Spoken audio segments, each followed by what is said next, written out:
გამარჯობა, მე ზურაბ ღამაშიძე ვარ. ქართულ ხალხურ საკრავებს ვამზადებ. ფანდური მომიტანეს, ხელში იყო გადატეხილი. ტარი შემიცვალეო. რა თქინდა შეცვლა? დავაწებებ და დაწებდება მეთქი დაიჭერს. არა შემიცვალეო, რადგან თავი ალბათ ბავშვი ცელქობს თუ არ ვიცი, მოკლედ ამოტეხილები ქონდა თავს. მაგრამ შემიცვალეო, რომ არ იქნება ეს დაზიანებული თავიო. მაშინ პირის ფიცარსაც შეცვლა დასჭირდება მეთქი. კი ბატონო, რაც საჭიროა გააკეთეო. პირი ავხსენი,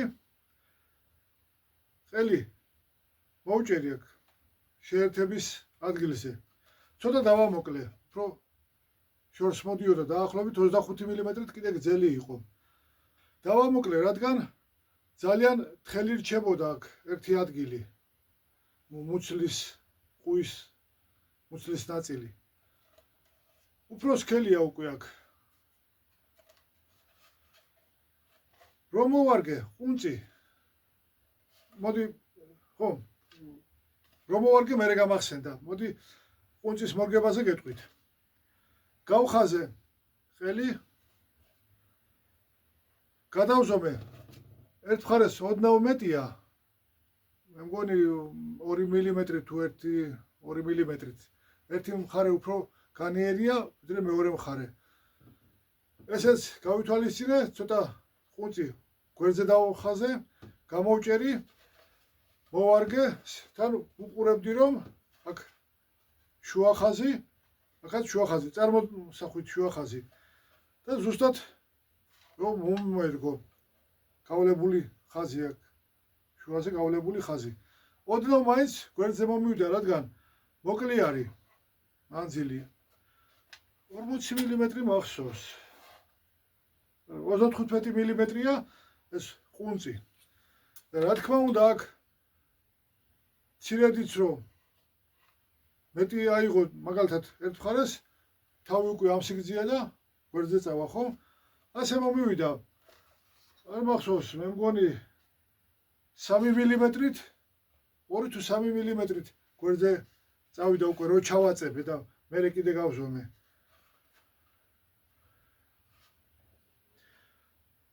და რო ჩავაწებე უკვე, მერე გამახსენდა ერთ-ერთმა პიროვნებამ რომ თხოვა, ეგებ სრული ვიდეო გადაიღო ფანდურს როგორ აკეთებო. რთულია ამის გადაღება, ჯერ ერთი რომ რამოდენიმე საათი უწევს, ხო? ფანდური რომ რაღაც ეტაპის გულისხმობ მე რომ რამოდენიმე საათი უწევს ფანდური რომ გავაკეთო. აი მაგალითად, თუნდაც მხოლოდ ყუა რო ავიღოთ. ვითქვამს რომ გვერდებიდან ვაწებებ ყელზე და ქვედა ასე რომ დავიჭიროთ ქვედა მხრიდან. ხრები და კლავი, ასე უწოდებ. თუნდაც ამის მიწებება რომ გადავიღო, რამოდენიმეჯერ მიწევს კამერას პირობითად ვიძახი, ტელეფონით ვიღებ ხოლმე. რამოდენიმეჯერ მომიწევს კამერის გადატანა, ხან ერთ მხარეს, ხან მეორე მხარეს, რადგან მხოლოდ ერთ ადგილზე რომ დავაყენო კამერა, ხანდახან ჩამოვეფარები ხოლმე ზურგით და არ იქნება ხო რა აზრი აქვს, ზურგით რო ჩამოვეფარები ვერ დაინახავთ რას ვაკეთებ და ცოტა რთულია. ეგებ მოვიცალო კიდეს და ნელ-ნელა გადავიღო ნაწილ-ნაწილი და მერე დავამონტაჟე, მაგრამ ახლა გაჩვენებთ პირს სარტყელს როგორ ვასწორებ, რომ შემდეგ პირი დავაწებო. ტარი უკვე ჩავაწებე, ყუნწი თავისივე ღარში. და უკვე გასასწორებელია, რომ ზუსტად მოერგოს, მე კარგად დაჯდეს პირი. ჯერ უნდა შევხედოთ, შევაფასოთ. რა ნაწილებია ასაღები. ვამოწმებ ზოლს აქ და მერე თვითონ ყელის სიბრტყე.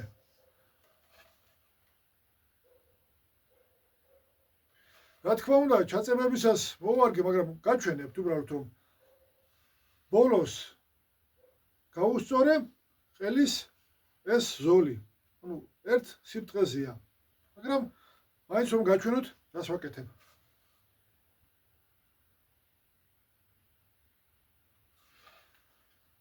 ოდნავ აწეულია ეს ადგილები. ამიტომ დავამუშავებ შალაშინით. ეს შალაშინი გახსოვთ ალბათ. ამით ვასწორებ სარტყელს.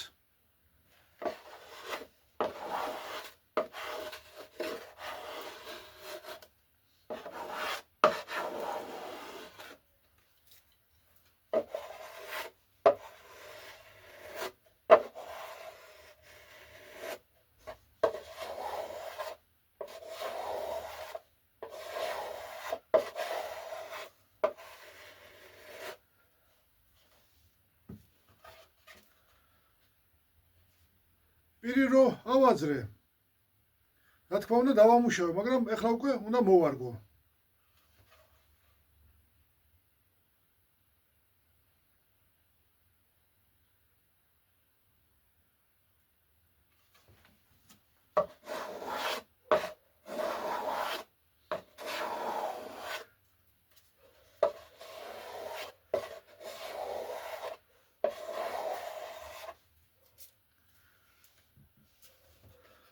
ხელახლა მორგება რა სჭირდება იკითხავთ ალბათ. ხშირად მინახავს რომ გამოთვლილი ფანდურები ოდნავ აწეულა. მაგალითად შემიხედია და პირობითად ცალი მხარე საკმაოდ აწეულია 3 მმ, 5 მმ. უწევს გასწორება. რო გაშრა შევიწრო და ფორმა შეიცვალა მუცლის კედელმა და ამიტომ არის ხოლმე რომ დაღრეცილია. სარტყელი სწორი არ არის. ყუა ქვეწით უნდა გავასწორო, რადგან შალაშინით მიუდგომელია, ბოლომდე ვერ მივდივარ.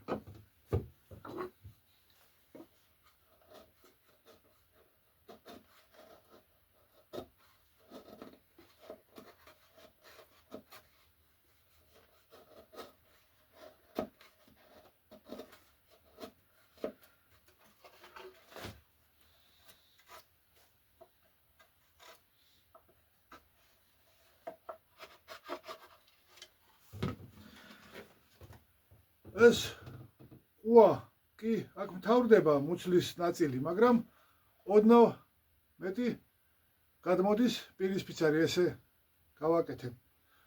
ანუ ყელის ნაწილი ცოტა ჩავხერხე. ზუსტად მუცელთან არ დამთავრდება პირი. გადადის რამოდენიმე დაახლოებით 10 მმ. პირისპიცარი წინასწარ გამოვჭერი შავად, რომ ესეც შეამცირებს ვიდეოს და დიდ დროს არ წაგართმევთ, მაგრამ მაინც გავჩვენებთ რას ვაკეთებ. ვითქვამს რომ ესე შუაზე პირობითად რომ ვთქვა, შუაზე იჭრება ფიცარი და შემდეგ წიგნებით გადავშლით რომ სიმეტრიული იყოს. აქაც ასე არის. ასე ვთქვათ, შუა ხაზი არის.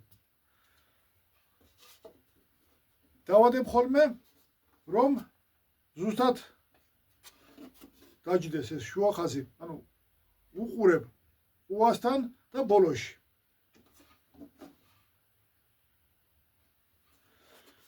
ვარგებ ამ სიბტყეს. აქ კი ცენტრალური ხაზის მართობულად გავხაზე, ჩავჭერი, მაგრამ ოდნავ ცერადაც რომ მომივიდეს და აქ იყოს მართი კუთხე. უკვე და უნდა მივამჯინო, ხო? მიედოს ზუსტად. აცდება მართი უпроსტად შუა ხაზი აცდება და ზუსტად აღარ გაემთხვევა ბოლოში და შუაში. ოდნავ ცერად იქნება პირისპიცარი. ამიტომ ვამოწმებ ეს.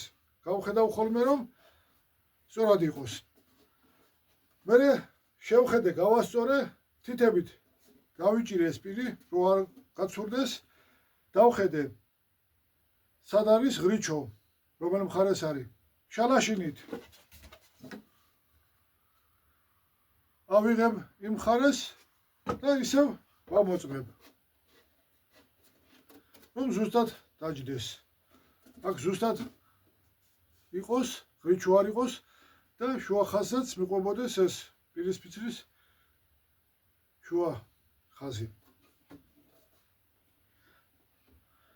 შევამოწმე, კარგად ჯდება, გადავატრიალე და ფანქრით გავხაზე ეს.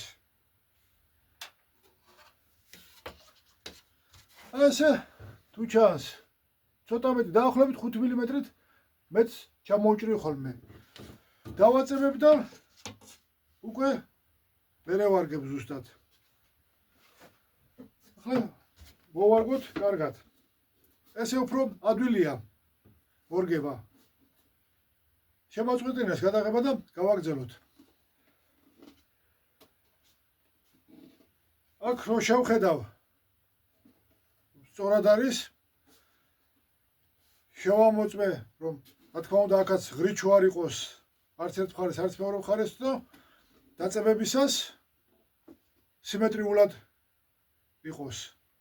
ნუ ეს კარგად მოერგოს პირის ფიცარი.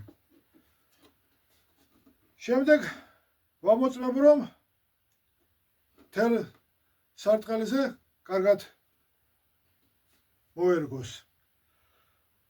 რა თქმა უნდა აქ ხუა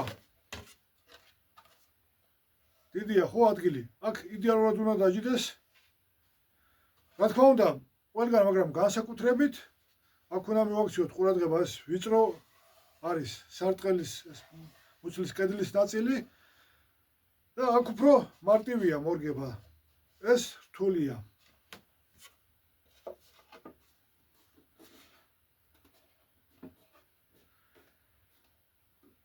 ბოლოზეც დავიჭერ შევხედავთ არ უნდა იყოს პირობითად რო გაჩვენოთ არ ჩანს. არ უნდა იყოს ერთ მხარეს აწეული მეორე მხარეს დადებული.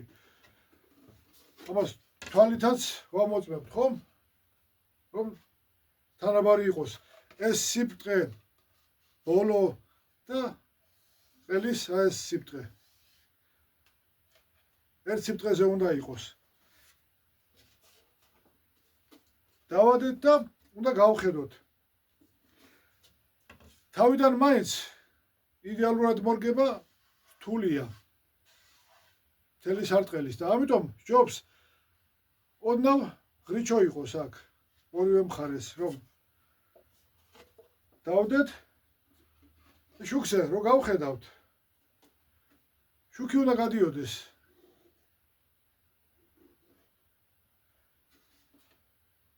თან აკვირდები რომ თანაბრად ჩადის. ანუ მაგალითად ესე არ არის თქვა ღრიჩო მაქვს მერე დადებულია პირი სარტყელზე მერე კიდე ღრიჩო ესე არ უნდა იყოს. თანაბრად უნდა იყოს. ანუ ნელ-ნელა უნდა ფართოვდებოდეს ღრიჩო და მერე ესე ვიწროვდებოდეს. იგივე აქეთ მეორე მხარეს. ესე იდეალურად უნდა მოვარგოთ.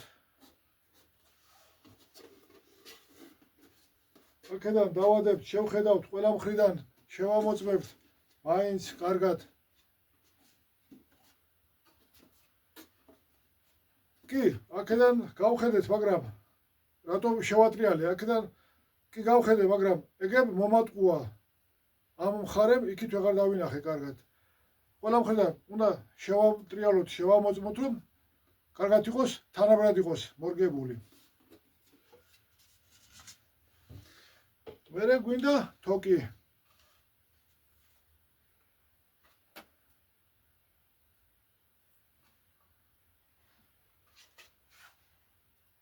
პირის შეცვლა რთულია, რადგან გალაქული როცა არის მუცელი, თოკი ადვილად ცურავს და ხშირად არის გადაატარებ 2-3 და ერთი აგიცურდება, აიყოლებს იმ რამოდენიმე ხვიას მოეშვება. ძალიან გადახაჩვაც არ არის საჭირო. რა დამავიწყდა. მოვიტან აქ უნდა ჩავახრახნო თავის საკუდარი რომ აქედან თოქს ამოვდებ, ეს ადგილიც დააწვეს. ესეთივე საკუდარი იყო ჩახრახნელი. შურუპით ჩახრახნელი. ოღონდ ის თეთრი არის, მასზე სიმებია მომული და ამიტომ სხვა მაქვს ასეთი. ის ჩავახრახნე რომ უბრალოდ პირის დასაწებებლად გამოვიყენებ. მithქვამს რომ მალამოს ყუთში მაქვს წებო. გადმოვიღებ ხოლმე რომ არ გახმეს ის წებო, 3 კილოიანად ვყიდულობ. ყველგან უნდა წავუსვათ. კარგად, თანაბრად.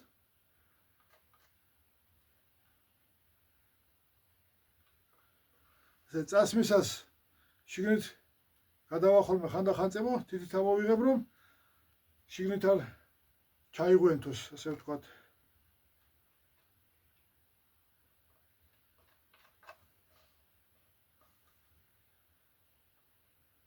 ეს ბგერა, რა თქმა უნდა, არ შეუშლის ხელს, მაგრამ მაინც რატო იყოს მეთქი ეს ამოვიღებ ხოლმე წებო თუ გადავიდა მუცლის ღრუში. პროსტად გული ქვია ხომ მუცლის ღრუს. ასე უწოდეს გლეხებმა და ჩვენც რატო შევცვალოთ.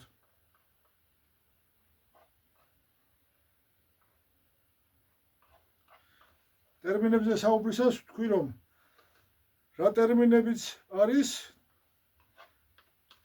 ის რა თქმა უნდა დარჩება და მაგალითად ყუა მე თვითონ მოვიფიქრე, რადგან არ დაჭირდათ გლეხებს. ფანდური თლიანი ითლებოდა და რა თქმა უნდა ამ ნაწილისთვის სახელის შერჩევა არ იყო საჭირო. დამჭირდა და მოვიფიქრე სახელი. რაც იყო, ის რატო შევცვალო, ხო?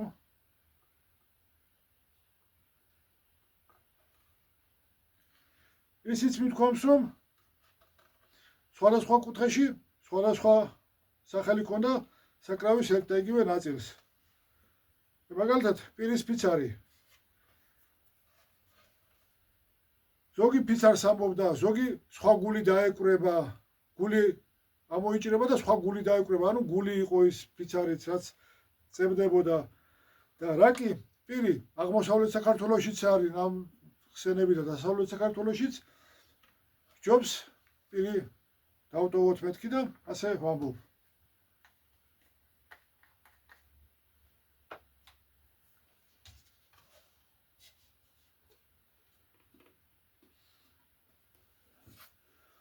ეს ჩამონათლების ორცალს დავდებ ხოლმე, რომ მაინც თოკი რომ მოეჭირება, არა მოიზნიქოს ოდნავ. რო არა მოიზნიქოს, ოდნავ მაინც რო არა მოიწიოს, ამიტომ ეს დააწვება ზევიდან თოკით. და ვიცი რომ შუა ადგილი დაწებებულია. დაბჯენილია და დაწებდება.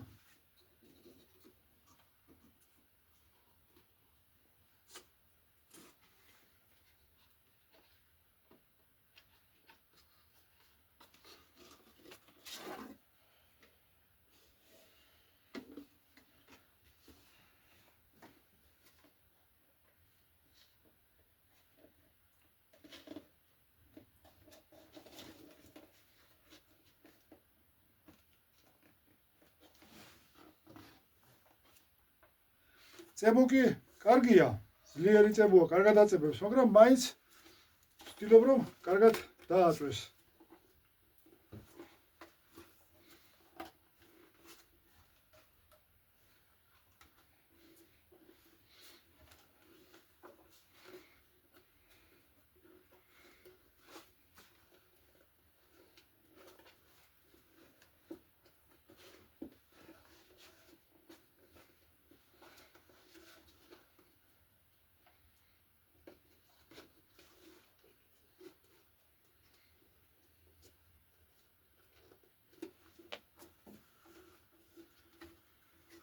შევამოწმებ რომ ყველგან თანაბრად იყოს დაბჯენილი.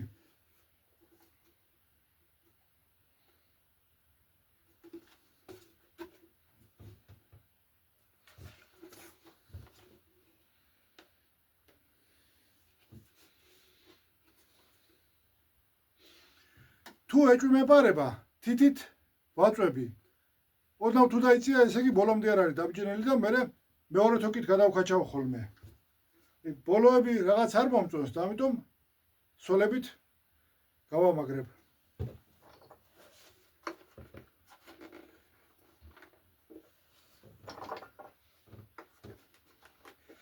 მაინც უფრო საიმედოა. ოდნავ თითქოს დატალღულია. ეს დაპირა ბოლო თოკი რო დაკაჩა და შემდეგ ამორთხო გადავქაჩე, თითქოს აი ეს ადგილები თითქოს დაიტალღა.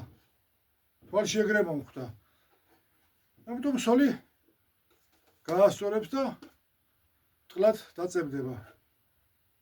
კი, 2 საათში შემიძლია თოკები მოხსნა, ჩვეულებრივ დავამუშავ, მაგრამ 12 საათს მაინც დავტოვებ ხოლმე შეკრულს. შემდეგ დავამუშავებ მოვჭირი ზედმეტს, ზუმფარით გავხეხავ ამ წიბოს, დავამუშავებ, კუთხეები არ იყოს, გადავამრგვალებ, საგულეს გავაკეთებ და დავლაქავ. დღეს კიდე გამშვიდობებით.